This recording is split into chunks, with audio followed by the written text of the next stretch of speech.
Sejam muito bem-vindos ao Como é Bom Saber Direito Podcast, o podcast do curso de Direito da UCDB. Eu sou o professor Rodrigo e estou aqui com meu nobre colega, amigo, sensacional, o professor Rafael Chaia. Fala pessoal, estamos de volta aí depois de um longo intervalo em razão das férias universitárias, dando aquela recarregada. Estamos no meio da nossa segunda temporada e hoje com um convidado extremamente especial, nosso amigo, o professor Ricardo Pereira. Já foi conselheiro federal da OAB, já foi diretor-geral da ESA-MS, pesquisador, professor de direito penal. E hoje, para discutir sobre a tese dele, que fala sobre a criminalização das prerrogativas, que fala sobre também outros direitos fundamentais, vamos bater um papo sobre como ele fez essa pesquisa, vamos falar sobre a revista jurídica da OCDB que está voltando, vamos falar sobre a importância da pesquisa. Então, seja muito bem-vindo, professor. Eu agradeço imensamente ao convite e essa oportunidade ímpar de poder contribuir com o podcast do curso de Direito da UCDB. Sempre a primeira pergunta, professor Ricardo, era uma pergunta assim meio que para brincar, né? Eu ia brincar com alguma coisa, na minha época eu era aluno, mas eu fiquei com medo, viu, Chay? Porque minha média na matéria do professor Ricardo foi 6,5. Então, se foi 6,5, quer dizer que eu fui para exame. Então, ele ia me contar outras coisas aqui, então é melhor. Vamos ficar sem essa pergunta, professor. Vamos entrar direto no assunto. Professor Ricardo, então, a sua tese no seu doutorado foi sobre a tutela criminal da advocacia. Eu gostaria que o senhor explicasse para quem está nos ouvindo justamente o que seria essa tutela criminal da advocacia. Tá. Rodrigo, me permito só fazer uma digressão. Claro. Eu pertenci, né, a essa instituição OAB os últimos 12 anos da minha vida. Então, foi uma dedicação muito intensa. Eu fui 3 anos presidente de comissão, 6 anos como diretor-geral de ESA. Nós tivemos atendimentos aí presencial e telepresencial de 85.858 diplomas assinados por mim. E só me permite até uma parte. Responsável por alguns dos eventos com maior público presencial que a ESA de Mato Grosso do Sul já viu, hein? Eu lembro aquele evento do NUT que foi espetacular. No antigo Diamond Hall, né? Foi um evento muito, muito legal, um ponto fora da curva. Então, eu tive 6 anos de ESA e depois 3 anos de uma experiência também muito importante no Conselho Federal. Então, a partir dessa experiência, desse trabalho, 12 anos de dedicação à minha classe, né? Nós tivemos uma atuação lá muito forte, né? Por exemplo, foram votados, acho que 15 listas de quinto constitucional. Então, um período de 3 anos com 15 listas de quinto constitucional. Bastante. É muito. Por exemplo, acho que a previsão agora é que nós temos 1 ou 2, né, nesse triênio. E foi um trabalho muito intenso. E nós tivemos nesse período um ponto que foi interessante, aqui eu até trouxe aqui para mostrar para vocês, foi esse primeiro censo da advocacia, Rodrigo, onde foi feito, por exemplo, o censo para saber qual era a média de idade do advogado, qual era a raça do advogado, qual era a religião do advogado, como que o advogado, a média de rendimento do advogado, o advogado da região sul, da região centro-oeste, da região norte, da região nordeste, sudeste, quanto que ele ganhava, o grau de satisfação com a profissão. Então, foi feito no triênio, né? E nesse triênio, aí veio algumas respostas. E isso me deixou, como que eu falo? Incomodado. Sim. Por exemplo, não vou abrir aqui, mas tem, e está disponível no site do Conselho Federal para todo mundo, é um documento público, né? Que 29% da advocacia do meu país teve violação de prerrogativas. É muita coisa. Um terço da advocacia teve violações de prerrogativas. Então, o que a gente tem? Nós temos, desde a reforma constitucional 45 de 2004, né, a instituição de órgãos como Conselho Nacional de Justiça, CNMP, né, além de todas as corregedorias e de tudo mais. E, do meu ponto de vista, não estava sendo suficiente. Sim. Por que não estava sendo suficiente? Porque se eu tenho uma classe que 30% dessa classe, aproximadamente, colocando aí, são 29 o número real, e esse censo, ele foi feito pela FGV. Sim. Então, eu acho que já... Isso já traz já fala por si só. Isso, uma legitimidade, né? Pelo Então, censo. eu fui estudar o censo, né? Óbvio que tem números, quem é católico, quem é protestante, né, de outras denominações, né, espírita, outras coisas que podem ser relevantes. Mas, para mim, o que me incomodou foi isso. Um terço da minha classe já teve as funções, professor Chaya, para o exercício da sua profissão violada. Gravíssimo isso. E, nesse período, né, nós tivemos uma senadora do Mato Grosso do Sul, que foi relatora no Senado, senadora Simone Tebet, né, através da Lei 3.869, de 2019, que criminalizou, né, alterou a lei de abuso de autoridade, né, revogou aquela lei antiga, lá da época que já existia um crime, já existia, né? Exato. Mas era mais crimes genérico, né? Que eram genéricos, não eram específicos para a área de advocacia, né? E introduziu o artigo 7º-B no Estatuto, porque o artigo 7º ele traz todos os direitos e prerrogativos do advogado. Aí introduziu o 7º-A, que é a questão dos direitos mais relativos à mulher, a mulher gestante, lactante, né? Foi o caso até da própria ministra hoje do STJ, Daniela Teixeira, que ficou horas esperando para fazer uma sustentação oral no STJ e teve um problema, porque ela estava grávida, né? Então, a lei leva o filho, leva o nome da filha da ministra, né? Então, ou seja, uma mulher grávida fica esperando, acho que 12 ou 13 horas para fazer a sustentação oral. Absurdo. Né? Então, assim, aí introduziu o artigo 7º-A e depois o 7º-B, com a senadora do nosso estado que teve a sensibilidade e ex-professora dessa instituição. Perfeito. Então, eu acho que esse trabalho, eu acho que ele congrega diversos fatores. A advocacia, a prerrogativa, o curso de direito da UCDB, porque essa senadora era professora daqui, teve sua filha formada por essa instituição. Eu falei, eu acho que eu tenho que terminar meu ciclo, né, de OAB, né, terminar a gestão ali, trazendo algo para a instituição, né? Para a advocacia, algo mais palpável. Relevante. Algo relevante. Vamos fazer o seguinte, antes da gente começar aqui, a gente estava conversando. Trazer a previsão de violação de prerrogativa como crime, isso resolve? Uma coisa que eu posso dizer para você é que não trazer não estava resolvendo. Perfeito, perfeito. Isso eu te garanto. Sim. Agora, como se trata de uma lei nova, professor Rodrigo, e como eu lhe encontro nos corredores do fórum, e um processo criminal demora 3, 4, 5 anos, né? Isso dentro do devido processo legal, com todas as tramitações. Nós temos uma lei que entrou em vigor em 2020. Então, para o direito penal, ela é recém-criada, com uma alteração em 22, em 3 anos. Eu acho que a gente está num processo de construção. Sim. Né? A gente pode dizer o seguinte, eu não posso te dar resposta que a criminalização da violação de prerrogativa vai resolver o problema. Até porque... Mas o que eu posso dizer é que sem essa não estava resolvendo. Eu concordo, professor, justamente nessa questão que o direito penal em si mesmo ele tem várias funções e uma delas é prevenir o delito. Né? A comunidade ela entende que aquela conduta é proibida e, a partir de então, as pessoas, entre aspas, têm medo de serem punidas, então seguirão as regras normalmente. Isso eu concordo plenamente. Eu acho que, sem ter uma previsão legal de um crime de violação de prerrogativa, eu acredito que aí, como a gente fala, é barata voa. Faz o que quiseres, que não será da lei. A partir do momento que a gente já tem um padrão, né? Justamente para que as pessoas que, em tese, seriam violadores contumazes, eles falam, opa, agora nós temos que tomar certos cuidados para realmente, né, não ter, assim, né? A gente costuma brincar, né, que onde tem placa tem história.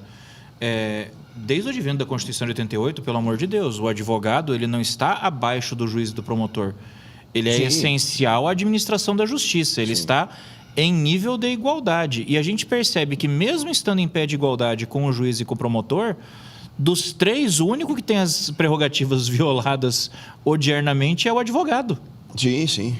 Então, quer dizer, a gente precisa apelar para a construção de uma norma para regular uma questão que, se houvesse bom senso, nem necessária seria. Uma questão de Mas mudança... se necessária é porque tem história. Porque tem uma mudança de cultura que tem que acontecer. E os dados mostram isso. O próprio professor falou, 1/3 dos advogados tiveram prerrogativas violadas. Caramba, não era para 1/30 ter. Sim. Imagina 1/3. Sim. Porque, professor Chaves, só fazendo um adendo. Se foi 1/3 da advocacia, eu estou arredondando, né? Foram 29%. 1/3 da advocacia que teve violação de prerrogativa, essa violação, ela geralmente é feita por uma pessoa que conhece a legislação. Perfeito. E que sabe explicitamente quais são os direitos do advogado. Exato. Então, assim, eu não estou tratando de um erro de proibição. Sabe de ou deveria saber, pelo menos, né? Porque assim, o mínimo. Estatuto é de 1994. Claro, com então, certeza. nós temos 31 anos de Estatuto. Então, assim, não é uma legislação que está aí há alguns dias. Sim. O que eu posso dizer é que as prerrogativas, elas existem, elas estão previstas na nossa legislação de regência, tem 31 anos, e depois de 30 anos foi feita uma pesquisa em que 1/3 da advocacia já disse que teve a violação de prerrogativas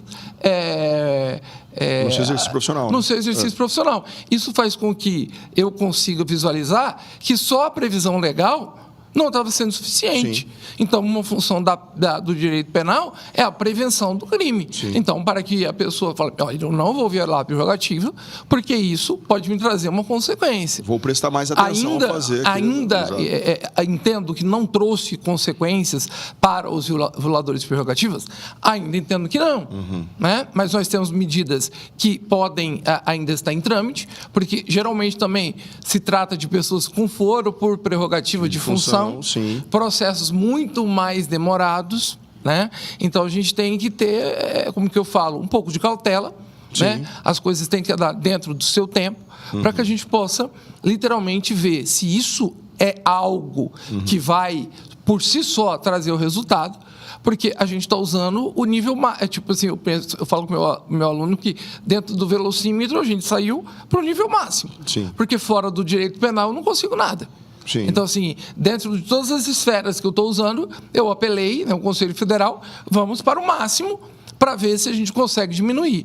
Para que daqui 10 anos, 20 anos, quando outra gestão fizer um outro censo, esse número, ao invés de 30%, a gente tenha 1/30. Né?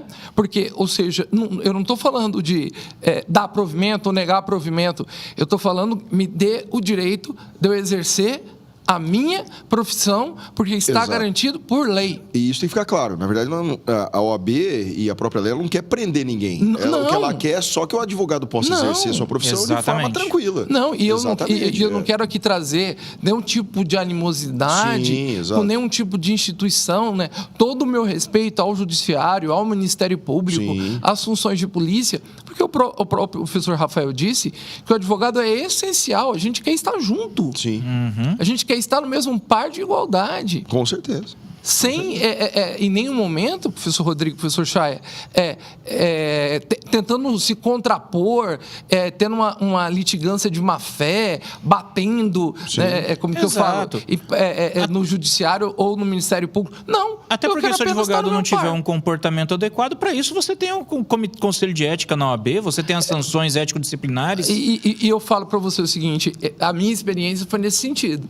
Porque eu, enquanto conselheiro federal na gestão 2022-2025, né? Porque terminou agora 31 de janeiro desse ano, eu atuava na segunda Câmara. A segunda Câmara do Conselho Federal é que julga ética. Então, lá, todos os recursos éticos do Brasil iam para a segunda Câmara. E nós tínhamos uma postura, né, de legalidade. Não passar a mão na cabeça de colegas que erraram. Então, por exemplo, se porventura o colega violou o Código de Ética e Disciplina, violou o seu estatuto, ele é punido. Então, a gente tem um alto número de punições, né, sem passar a mão na cabeça, sem tergiversar. Ah, não, é meu colega advogado, eu vou fazer isso. Errou? Não tem meio termo, ele paga. Lógico, dentro do contraditório, dentro da ampla defesa, com autoria e materialidade comprovadas, né, ele vai pagar por aquilo. Se faltou algum requisito, aí vale para todo mundo a presunção de não culpabilidade ou presunção de inocência. Mas o que eu estou dizendo é que a OAB, ela dá resposta clara para quem viola. E o que nós queremos? A resposta clara. A resposta clara para quem viola a prerrogativa do advogado. A contrapartida. Que, do meu ponto de vista, não está sendo feito. Por isso que nós temos que nos valer aqui de uma mudança legislativa no artigo 7º-B. Eu concordo plenamente com o senhor, até porque eu faço parte da Comissão de Prerrogativas aqui da nossa OAB. Já faz uns 10 anos, fiquei afastado 2 anos em determinada gestão, e eu vejo que o desagravo público que era a ferramenta ali utilizada até então, até vir a criminalização específica, ela acaba esse desagravo ele acaba não trazendo resultado. o resultado. Até por vezes a autoridade que teria violado essa prerrogativa, caçoando dessa ferramenta que a OAB tem até hoje, né? Porque vai para o meu assento funcional, o que isso vai mudar na minha vida? Nada. E agora, com a criminalização, eu acredito que traz esse impacto de prevenção, penso eu, né? Só que aí, como o senhor falou, e até como porque a pena já é de 2 a 4. Exatamente. Já tem outras situações, porque assim, houve a previsão de 3 meses a 1 ano, depois houve uma outra legislação que aumentou a pena para de 2 a 4 anos. Porque nós que trabalhamos no criminal, 3 meses a 1 ano, para quem é réu primário, é nada, então, né? É suspensão do processo. Então, acabou, né? Você faz tudo. Então, a pena agora já é um pouquinho diferente. Sim. O senhor teve um trabalho muito exemplar, junto com a doutora Silmara, na comissão de prerrogativa. Não vou dar nomes aqui, porque eu não tenho autorização. Uma aluna minha, colega sua, colega nossa aqui, teve puxada pelo cabelo dentro da delegacia de polícia. Sim. Porque foi fotografar um auto de prisão. Sim. Que a lei nos garante o uso desse instrumento. Exatamente. Ou seja, registro do registro digital. Isso está previsto em lei que o advogado pode usar. E a mulher foi arrastada pelo cabelo, né? Ou seja, é uma coisa totalmente surreal. Apesar que, com todo respeito, nesse caso não é nem violação de prerrogativa, nesse caso, para mim, é crime. Exatamente. Né? Já entra na crime, não de violação de prerrogativa, entra como crime de lesão corporal, outro crime. Então, a gente tem advogado que apanha na cara, porque eu fui fotografar no interior de São Paulo, a presidente Patrícia Mussolini teve que sair no meio do seu trabalho para atender numa cidade do interior, advogado que levou uma surra, apanhou na cara na frente de todo mundo. Apesar que isso não é violação de prerrogativa. Né? Isso é lesão corporal, e no caso dele, lesão corporal que não foi lesão corporal leve. Sim. Né? Então, lesão corporal grave. Nós já tivemos aqui em Mato Grosso do Sul, até em período de férias, onde eu atuei como representante das prerrogativas, um colega nosso que teve um problema com o cliente dele junto à polícia, ao qual ele foi atender e o policial jogou ele no chão, palavras dele, arrastou a minha cara no asfalto. E aí a comissão foi lá para atender ele e isso aconteceu. E isso não acontece de vez em quando? Não, exatamente. Não acontece de vez em quando. Não acontece de vez em quando. Então, o exercício da advocacia hoje, por exemplo, para você usar o celular, tem muito advogado que apanha na cara. Exatamente. Não obstante, não seja nesse o tema aqui da violação. Para mim, já é lesão corporal, é código penal propriamente dito. Exato. Né? Então, assim, eu quis contribuir, né? Ou seja, a advocacia me deu a oportunidade de 12 anos trabalhar por ela, e eu quis contribuir tecnicamente, juridicamente. Estava falando com o professor Rafael, devo lançar essa tese no início do ano. Né? É isso que eu ia perguntar, se vai virar livro. Vai virar livro, professor. Por alguns motivos de saúde, o senhor sabe, eu tive alguns probleminhas esse ano, limitação, muita fisioterapia para fazer, tomando 2 horas do meu dia, eu acabei não ajustando, mas pretendo lançar no início do ano, né? Já tenho até contato com a editora, para que, em base à advocacia do meu país, para lutar pelo seu direito e não deixar a coisa passar em branco. E professor, essa sua iniciativa de transformar em um livro, eu acredito que é excelente. Por quê? Porque hoje o advogado, por exemplo, que quer estudar sobre prerrogativas, ele tem muito pouca doutrina. Eu tive imensa dificuldade. Nós temos uma obra incrível do meu colega, eu fui colega de Câmara com ele, de plenário, um dos maiores advogados desse país, né? Dr. Alberto Zacarias Toron, que tem o melhor livro de prerrogativas. Mas o livro do professor Toron nem está mais à venda. Ou seja, a gente não consegue nem ter acesso. Eu, para ter acesso, foi que eu tive contato diretamente com ele, né? Mas é uma obra importantíssima e a gente não consegue ter acesso. Então, o que eu quero trazer, né, em contribuição, né, em retribuição, na verdade, pela confiança que a advocacia do meu Estado teve no meu trabalho, é poder dizer bem assim, olha, não é assim que as coisas funcionam. Existe uma legislação que nos protege, né?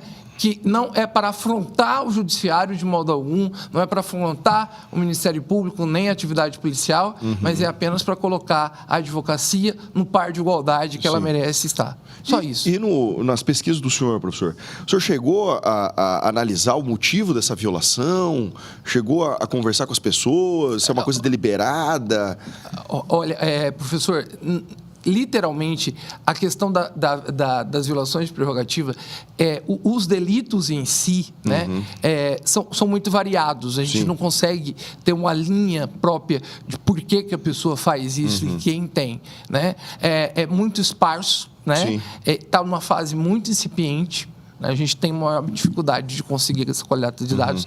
E eu não consegui achar uma fonte única do motivo pelo qual eu acho que a gente, eles violam. Inclusive, até eu vou levar essa sugestão. Mas o uso do aparelho celular é o principal. É unânime. Né? Não, eu vou até levar essa sugestão lá para presidente Silmar, presidente da Comissão de Prerrogativas, porque a gente precisa ter esses dados, né, professor? Porque, assim, é igual eu brinco com a Lei Maria da Penha, né? A Lei Maria da Penha é muito importante, né? Ela vem para impedir ali os crimes contra as mulheres, mas a gente aumenta penas e as mulheres continuam sendo agredidas. Nós temos que atuar antes dela ser agredida. A mesma coisa... Um trabalho pontual, né? Exatamente. A mesma coisa na prerrogativa. Agora nós temos o crime, perfeito. Mas o advogado... a prerrogativa tem que ser respeitada e o advogado não precisa mais passar por isso, para que não tenha que criminalizar ninguém. Eu acho que o importante, por exemplo, a advocacia tem assento nos concursos públicos. Sim. Esse é um ponto a ser cobrado. Sim.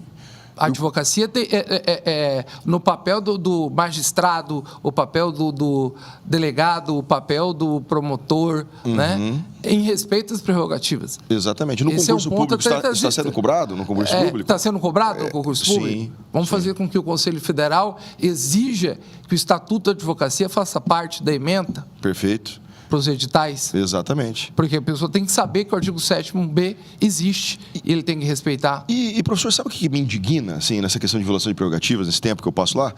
É que são umas coisas tão bobas, assim... Que poderiam ser evitadas. Ó, eu vou trazer um caso de um cliente meu, né? Em determinada unidade prisional, aí ele tinha que tirar, né, a medida restritiva dele de tornozeleira. Aí ele me liga, né? Saiu o alvará, tudo certinho, né? E aí ele foi na unidade, 14h. E o pessoal chegou lá e falou assim, a gente não tira isso aqui não, hoje é só amanhã. Eu acho que estava trocando plantão, enfim. Eu falei, mas não pode, né? Tem o alvará, já foi expedido ofício, que a gente faz todo aquele trâmite, que às vezes o cliente não sabe, os acadêmicos não sabem, que não é só expedir o alvará, né? Nossa, tem que expedir o alvará, burocrático. Tem que chegar o ofício no órgão, aí você tem que ligar, tem tudo isso aí, tá tudo preparado. Aí chegou lá, falaram, ele me ligou, doutor, não vão tirar minha tornozeleira. Peraí que eu tô indo aí. Cheguei lá, toquei a campainha. Gostaria de falar com o diretor ou alguém responsável. Quem é o senhor? Sou advogado. Aí ele mandou, não atenda advogado aqui.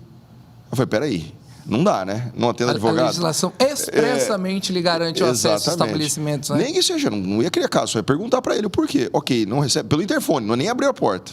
Aí liguei para a doutora Silmar muito prontamente, né?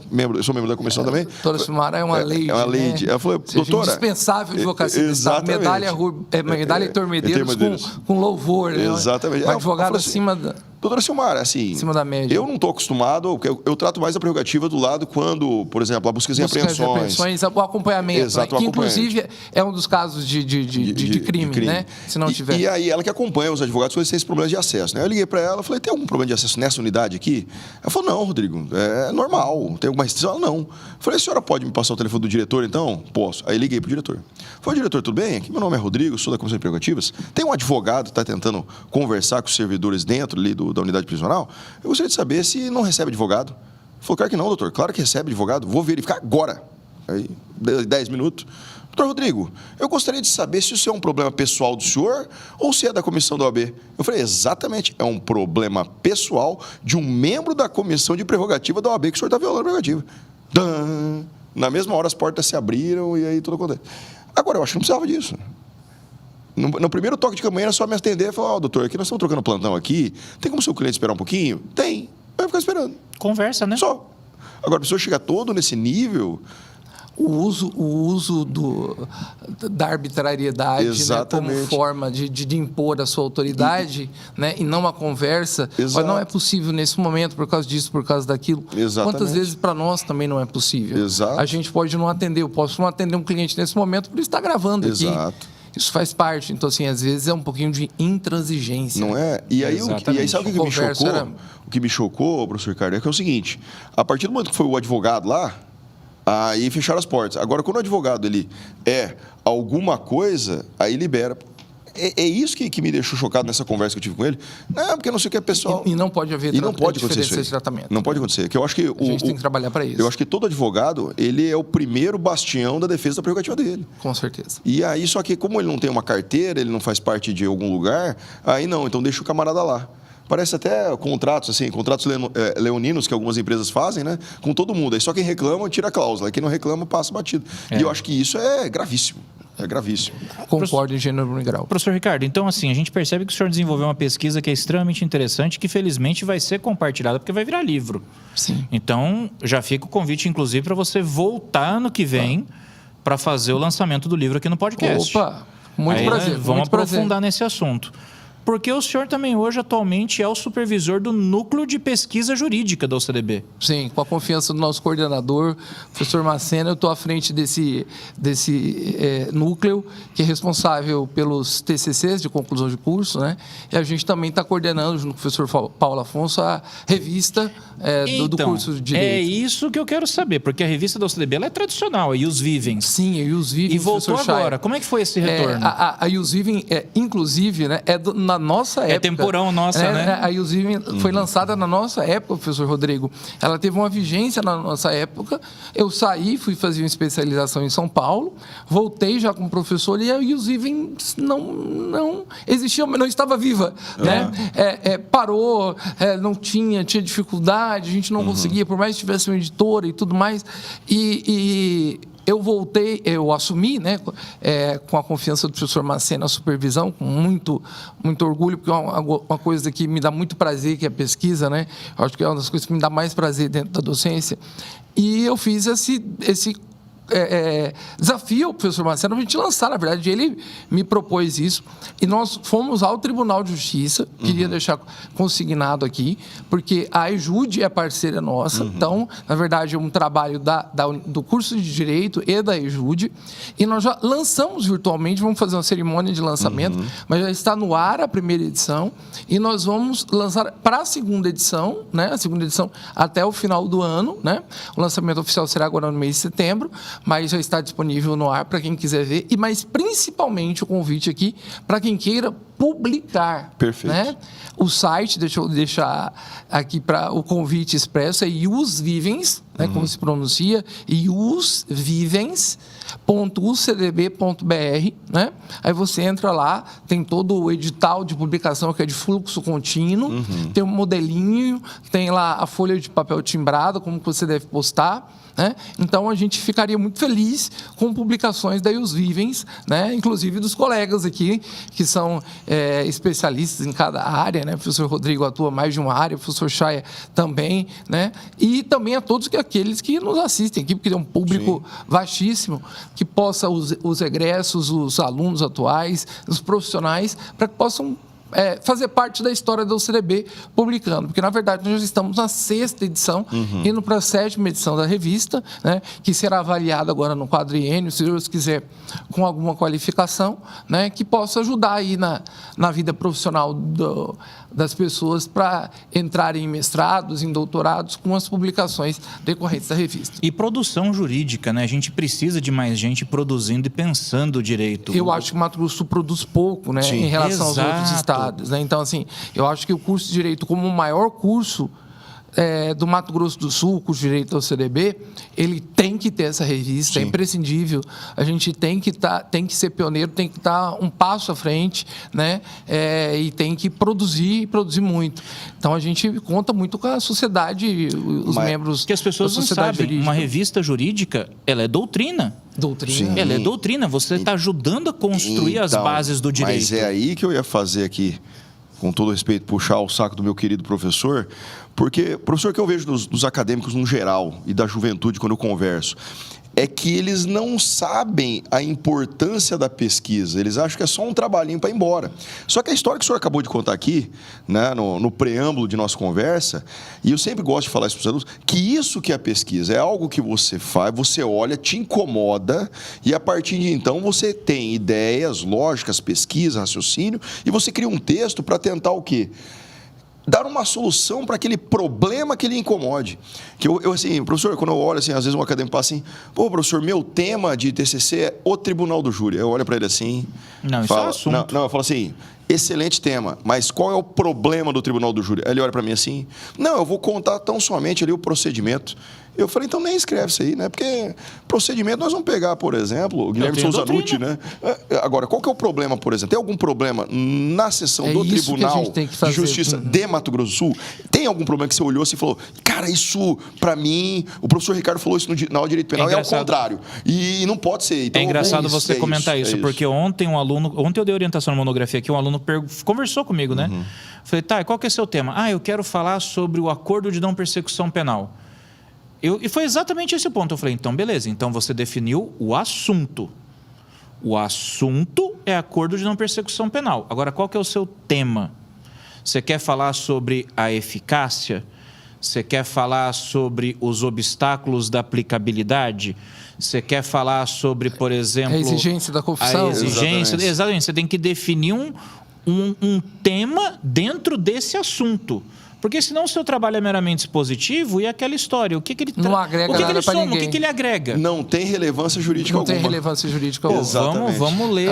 O meu orientador do doutorado, ele professor Guilherme Souza Nutti, que você citou, ele falava o seguinte, Ricardo, a primeira coisa para eu aceitar a orientação, o orientando tem que responder a seguinte pergunta: o que o seu trabalho vai agregar para o mundo e para a sociedade? Exato. Você tem que responder essa pergunta para mim.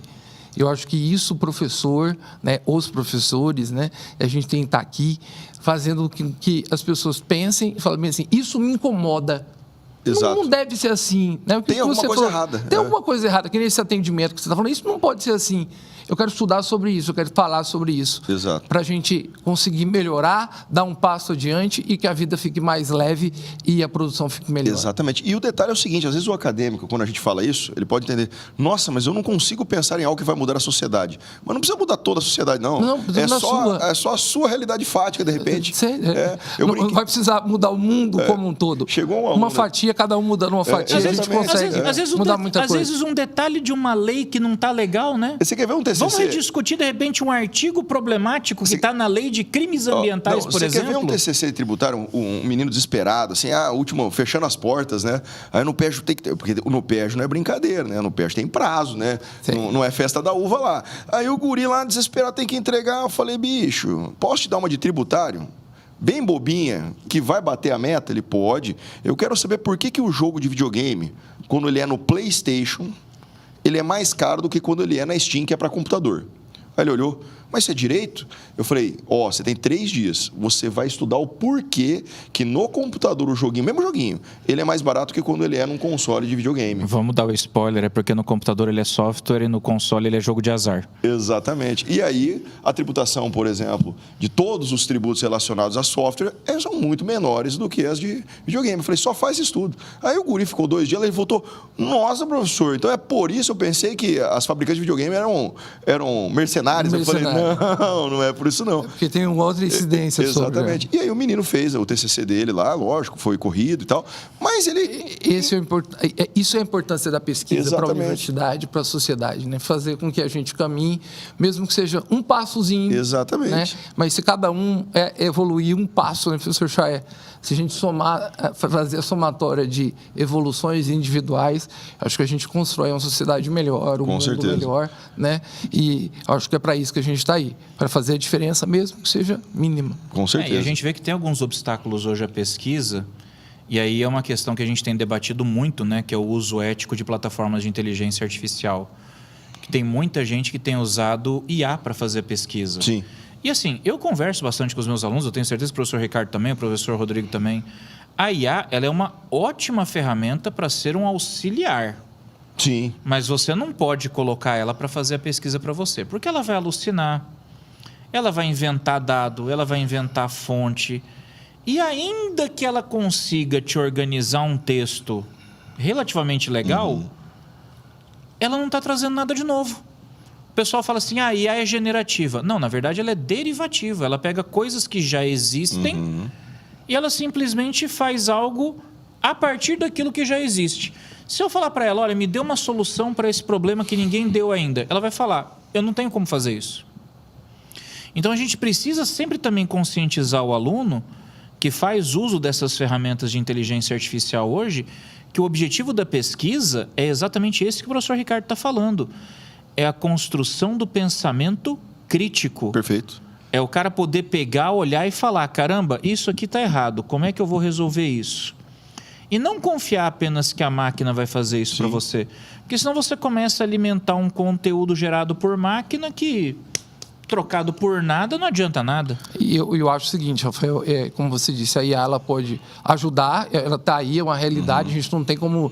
Eu acho que é algo igual ao carro elétrico, estou dizendo assim, é algo que não vai voltar, né? Vai chegar um dia que não vai ter jeito. É o ponto de inflexão. Como ela vai ficar algo comum para todo mundo tem acesso a uma IA pelo seu celular, eu acho que o mundo vai ser para aqueles que conseguem utilizar a IA como apoio.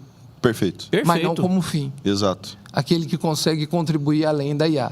Então, a pesquisa, eu acho que pode usar até a IA para contribuir, mas, ao mesmo tempo, o plus, né? Aquele algo a mais. A inventividade, a criatividade. Humana. A criatividade. Que vai fazer o pesquisador, Exato. que vai fazer o profissional e que vai fazer o ser humano melhor. E eu acho que é o que vai além da IA. E eu ainda o elemento humano. Quem utilizar a IA de maneira correta, as pesquisas serão muito melhores. Com certeza. Porque você vai ter uma velocidade de análise. Por causa do ganho de tempo. Exatamente. Porque eu acho que o grande problema de fazer uma pesquisa jurídica, por exemplo, é que você tem uma série. Quem vai fazer uma pesquisa séria, né? Uma série de doutrinas que você precisa ler e compilar dados e acertar. E aí achar contradições. E quando era naquela época do fichamento, demora, você tinha todo um trabalho primeiro de leitura para depois todo um trabalho de escrita, né? Que hoje ele pode ser auxiliado nessa questão com a IA. Mas não é colocar lá, o meu tema é esse, faça um TCC. Aí não... mas daí você vai cair na você vai para banca. Exatamente. Aí você vai para banca, o cara não sabe o que explica teu tema aí, não sei. Eu vou falar para os senhores a pergunta. Eu geralmente tenho feito bancas, professor Ricardo, com a professora Kleine, né? E aí a minha pergunta é uma só. Qual é a relevância jurídica do seu tema? Exato. É só essa. Aí trava tudo, vira. Porque aí você vê que o acadêmico realmente ele não se inspirou. Não teve pesquisa. Não teve pesquisa. É que sua pergunta, ela vai direto para o pesquisador. Exatamente. Se ele não pesquisou efetivamente para contribuir, ele não tem como responder uma pergunta dessa monta. Exatamente, ele fica travado. Professor, eu acho que a pesquisa ela precisa ser incentivada, né? Como o senhor pensa que a gente deve incentivar nós professores, né? Eu em especial, como é que eu posso incentivar meus alunos a pesquisarem? Como é que eu posso trazer esse brilho no olhar que eu vejo que na nossa época lá atrás, quando o senhor falava, e aí agora eu vou entregar, o professor Ricardo era muito exigente na prova, e aí eu briguei com ele. Então eu demorei 20 anos para falar isso para ele. Mas eu lembro que o senhor, quando estava ali se postando como professor, falava, vocês têm que estudar, porque precisa passar no concurso, e por isso que a prova é desse jeito. E outro detalhe, tem que pesquisar, porque o TCC está chegando, vai estudar. E aí falava isso, porque tem que ter um problema. E eu me pegava pensando assim, problema, não vejo problema nenhum, tá tudo lindo. Aí, de repente, veio aquele... E o meu estalo de TCC, foi em 2007 que eu apresentei o meu, foi justamente sobre união homoafetiva. E aí, na época, o nosso glorioso professor Delmiro, eu fui falar com ele, e eu sempre atrasado, viu, professor Ricardo? O NUPERJ sempre com os seus prazos, eu sempre esquisito, né? Aí eu fui falar com o professor Delmiro, professor Delmiro, eu queria que o senhor me orientasse. Ele, não tem mais vaga. Eu falei, mas professor, pelo amor de Deus, estou desesperado aqui. Ele, não, qual que é o seu tema? A união homoafetiva. Aí ele olhou para mim, mas qual que é o seu problema com isso? Eu falei, meu problema é o seguinte, eu não sei por que a pessoa homoafetiva, ela não pode casar. Sendo que, para mim, é uma questão nocível, é uma questão de junção de patrimônio e garantias depois de divórcio e tal. Aí ele olhou para minha cara, você tem razão. Eu falei, então pode fazer. Né? E aí eu fiz uma pesquisa, assim, muito bacana, e na época eu estava no Exército, sofri preconceito dentro do Exército, você acredita? Nossa. Porque eu comprei um livro, eu lembro como se fosse hoje, eu comprei um livro de história da homossexualidade na época, e o nome do livro, professor Ricardo, era Born to be Gay. E você levou você levou. Cara, você levou pro quartel. Cara, eu tava de serviço. Você levou pro quartel precisava livro. Estudar? Eu tava de serviço. Eu ia ficar lá, 6 horas fazendo nada, né? Porque eu era oficial de dia, então eu não ficava na guarda. Falei, vamos fazer aqui mesmo o TCC. Só pra deixar claro pra quem tá ouvindo a gente, bullying é crime, artigo 146A do Código Penal.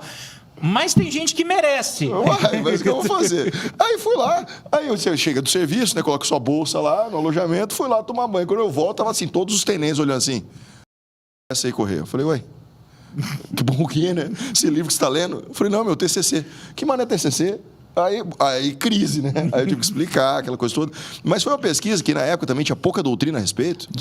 Na época, de 2007, né? 2007 não tinha nada. Não tinha nada. Porque foi a DIN 4277 só veio em 2011, né? 4 anos depois. Mas aí tinha aquela nobre desembargadora Maria Berenice Dias. Rio Grande do Sul. Aí eu liguei para ela, que ela era das primeiras. Uma grande ela juíza. foi a pioneira a tirar das varas de empresarial, a vara civil, a união afetiva, e trazer para a vara de família. Foi uma das primeiras. Liguei para lá, pensa, uma senhora, gente boa. Ela é genial. Então, ela assim, para eventos da ESA, ela é genial. E aí liguei para ela, falei assim, eu estou desesperado, que desembargador, sou um acadêmico do Mato Grosso do Sul. Ela falou, fica tranquilo, eu vou te mandar meus livros. Ela mandou todos, e aí estudamos. E aí que eu falo assim, foi uma pesquisa que eu era militar, e assim, isso me tocou ali, até para os colegas na época, que mudou toda a minha perspectiva a respeito de tudo isso. De toda essa questão de homofetividade, uma questão de preconceito, e que se eu não tivesse feito essa pesquisa... Você não teria mudado. Talvez eu teria uma outra visão. E aí, como uma pesquisa é importante. E aí, eu falei que eu fico emocionado com essa história, né? Pelo preconceito, a desgraça, e o professor Ricardo me dando 0 na prova. Mas, não foi 0. não foi. Mas assim, o que a gente pode inspirar esses alunos, professor? Que essa sua história é muito bacana, que o senhor se inspirou, mas quando a gente chega para o aluno, ô, meu filho, vamos fazer, início de semestre, né? Início de ano, primeiro semestre. Professor, é aquilo que eu faço todo dia. Eu entro na sala de aula e falo o seguinte, nós somos 1.400.000 advogados no Brasil. Você tem a oportunidade de nem ser advogado, de não passar no exame do OAB. Sim. Você tem a oportunidade de passar no exame do OAB e não fazer sucesso na profissão, e você tem a oportunidade de passar no exame do OAB, ser um advogado de sucesso, ganhar dinheiro, porque eu não estou falando que é a finalidade, mas que é importante, Sim. Ser reconhecido por aquilo que você faz. Se você não é filho de alguém que tem importância, né, como eu que não sou filho de ninguém da área do direito, só resta um caminho. Estudar, estudar e estudar. Buscar o novo, buscar a saída, ver o detalhe, né? Esses dias estudei 7 horas para achar uma prescrição num processo. Então, é através da minúcia, através do detalhe. Então, eu sempre trago as coisas que eu faço no meu dia a dia para dizer o seguinte, é difícil? É difícil, mas é possível se você tiver dedicação. E pesquisa é solidão, dedicação e resultado. Sem isso, a gente não dá um passo à frente. Então, tento fazer com que nasça neles esse espírito do pesquisador, porque o bom advogado, antes de tudo, é um bom pesquisador. Com certeza. Porque senão a gente não evolui. Perfeito. Com certeza. Nosso tempo está acabando. Uma pena. Considerações finais? Considerações finais professor Ricardo, eu fico muito feliz de ter o senhor aqui. Todas as conversas que nós temos são sempre... vão além da minha expectativa. E eu acho que a gente precisa conversar mais. Eu acho que nós, professores, os acadêmicos, esse podcast é o espaço aberto para trazer novas ideias e elevar o curso de Direito e a nosso CDB sempre além. Eu só gostaria de agradecer e que a gente possa, um belo dia, professor Ricardo, sentar em off e conversar mais sobre isso e trazer mais teses sobre violação de prerrogativas, sobre criminalização dessas violações, para que a gente possa também, a advocacia fique melhor e cada vez mais profícua. Porque o que o professor Ricardo fez hoje, gente, é dar um exemplo da finalidade da pesquisa. A pesquisa não é só você sentar, escolher um tema, vou escrever sobre ele, vou entregar e vida que segue. Não, cara, você pode muitas vezes abraçar uma pesquisa e transformá-la no trabalho da sua vida. Perfeito. Você Perfeito. pode se dedicar àquilo, você pode deixar a sua marca. Tem uma frase que eu acho legal, que uma das formas de você atingir a imortalidade é você deixar a sua marca em vida de alguma forma. E uma das formas como você pode fazer isso é construindo conhecimento. Quantos autores seculares que são referência do direito são mencionados até hoje pelo conhecimento que eles desenvolveram por meio de sua pesquisa? Sim. E qualquer um, é o caminho que o professor falou. É pesquisa, é dedicação, é a excelência, cara. É você não ter medo de realmente buscar se dedicar a algo que você acredita. Se você fizer bem feito, você deixa a sua marca. Isso é excelente. Eu só tenho que agradecer esse depoimento que foi compartilhado para o professor Ricardo, porque fundamental que os nossos alunos ouçam isso, especialmente aqueles que estão trabalhando com seus TCCs nesse momento. Perfeito. Eu gostaria aqui de agradecer, né? Agradecer o Rodrigo, foi meu aluno. Dizer para você que você não brigou comigo, você apenas reivindicou dentro dos seus direitos, como advogado que foi, e é brilhante dentro do seu exercício. Agradecer meu colega Chaya, meu colega de turma, mais novo, vamos aqui... Um menino. Dar nomes, né? Ele era 2 anos na turma, 2 anos antes da minha.